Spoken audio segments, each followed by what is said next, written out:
और चलिए अब देखते हैं 30 सेकंड्स में महायुद्ध से जुड़ी बड़ी खबरें। ईरान ने फतह 2 मिसाइल लॉन्च की है, जिसके चलते अमेरिका और इजरायल में खलबली मची है। आखिर क्यों, आइए जानते हैं।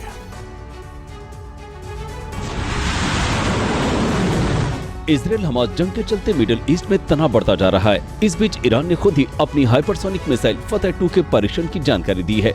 इससे पहले इसी साल जून महीने में ईरान ने फतह 1 नाम से भी हाइपरसोनिक मिसाइल लॉन्च की थी।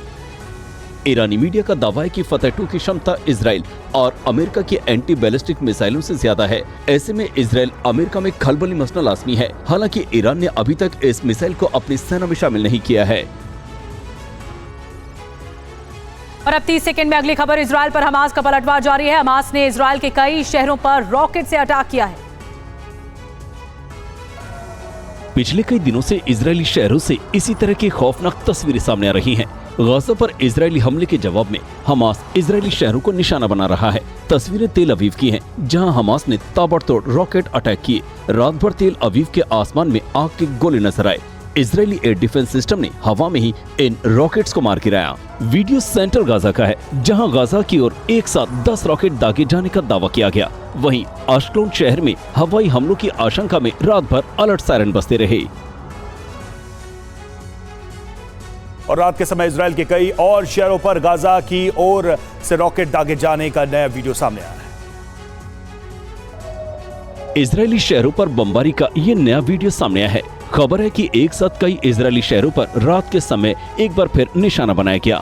अमित यारिन बोकोवजा और कोभी एलिशकोव शहरों में रॉकेट अटैक हुए। हवाई हमलों के चलते इन शहरों में अलर्ट सायरन बजते रहे। हमास की ओर से दागे जा रहे इन रॉकेट को हवा में इजरायली एयरफोर्स ने मार गिराने का दावा किया है। आसमान में हो रही इस जंग को स्थानीय लोगों ने अपने कैमरे में कैद कर लिया। कई शहरों में रॉकेट का मलबा गिरा है, जिसे ढूंढने का काम जारी है। और उत्तरी गाजा में तबाही के बाद दक्षिणी गाजा में तबाही का दौर शुरू हो चुका है। यहां खान यूनिस के पश्चिमी इलाके में भीषण बमबारी हुई है। दक्षिणी गाजा का खान यूनिस इलाका इजरायली एयरफोर्स की बमबारी से दहल रहा है। यहाँ एक रिहायशी इलाके पर बमबारी की गई है। बमबारी के बाद का वीडियो बेहद डरावना है। चारों तरफ मारे गए लोगों के शव पड़े दिख रहे हैं और लोग इन्हीं में अपनों की तलाश कर रहे हैं। पश्चिमी खान यूनिस के हमद अपार्टमेंट पर हुए इस हवाई हमले में 10 लोगों की मौत हो गई और 22 लोग घायल हो गए। इजरायल को दक्षिणी गाजा के खान यूनिस इलाके में हमास के लड़ाकों के छिपे होने की आशंका है, जिसके चलते लोगों से ये इलाका छोड़कर चले जाने के लिए कहा गया था। और गाजा में इस समय किस तरह की विध्वंसक जंग छिड़ी हुई है, बैटल ग्राउंड से आए इस वीडियो को देखकर समझा जा सकता है। गाजा की जंगी मैदान से आया ये वीडियो खौफजदा कर देने वाला है। अल-कुद्स की ओर से जारी किए गए इस वीडियो में देखिए किस तरह से इजरायली सेना को अल-कुद्स के लड़ाके निशाना बना रहे हैं। दोनों ओर जबरदस्त बमबारी हो रही है और गोलियों की बौछार के बीच अल-कुद्स का एक लड़ाका दौड़ते हुए इजरायली जवानों पर फायरिंग करता दिख रहा है। एक और वीडियो में अल-कुद्स का लड़ाका घर के अंदर से इजरायली जवानों पर बमबारी करता है। हमले के चलते पूरा घर दहल जाता है और खिड़की दरवाजों पर लगे शीशे चकनाचूर हो जाते हैं। और उत्तरी गाजा से हमास के पूरी तरह से खात्मे की तैयारी पूरी हो चुकी है। आईडीएफ उत्तर गाजा में हमास के सबसे बड़े ठिकाने को तबाह करने की पूरी तैयारी की जा चुकी है।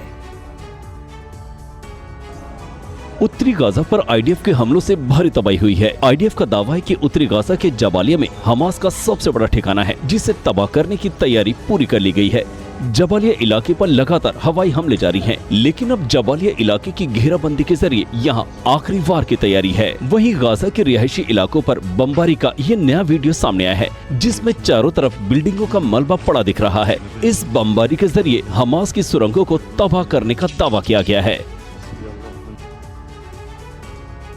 और इराक में अमेरिकी सैन्य ठिकानों पर हमले का सिलसिला जारी है। हमले में 10 अमेरिकी जवानों के घायल होने की खबर है। इजरायल हमास जंग के चलते इराक और सीरिया में अमेरिकी सैन्य ठिकानों पर लगातार हमले हो रहे हैं। एक बार फिर इराक के पश्चिमी प्रांत अनबर में अमेरिका के एन अल असद सैन्य ठिकाने पर हमले का दावा इस्लामिक रेजिडेंस ने किया है। इस वीडियो को जारी करते हुए अमेरिकी बेस पर कई ड्रोन अटैक करने की बात कही गई है। 4 दिन पहले भी इराक के साथ साथ सीरिया में अमेरिकी बेस पर ड्रोन हमले किए गए थे। गाजा पर इजरायली हमले के बाद से ही इराक और सीरिया में यूएस बेस को निशाना बनाया जा रहा है। और इजरायल ने गाजा की एक मस्जिद से हथियारों का जखीरा मिलने का दावा किया है। इजरायली सेना ने इस वीडियो को जारी करते हुए दावा किया है कि हमास ने इस मस्जिद को अपना सैन्य ठिकाना बनाया हुआ था। मस्जिद के अंदर हथियारों का जखीरा भी मिलने की बात कही गई है। मस्जिद से मोर्टार, मिसाइलें, थर्मोबैरिक बम, रॉकेट लॉन्चर मिलने का दावा भी किया गया है। हमास की सुरंगें इजरायली फोर्स के लिए सिरदर्द बनी हुई हैं और इस मस्जिद से भी हमास की एक खुफिया सुरंग मिली है जिसे हमास के लड़ाके अपने छिपने के लिए इस्तेमाल किया करते थे। फिलहाल मस्जिद के चप्पे चप्पे पर इजरायली फोर्स तैनात है।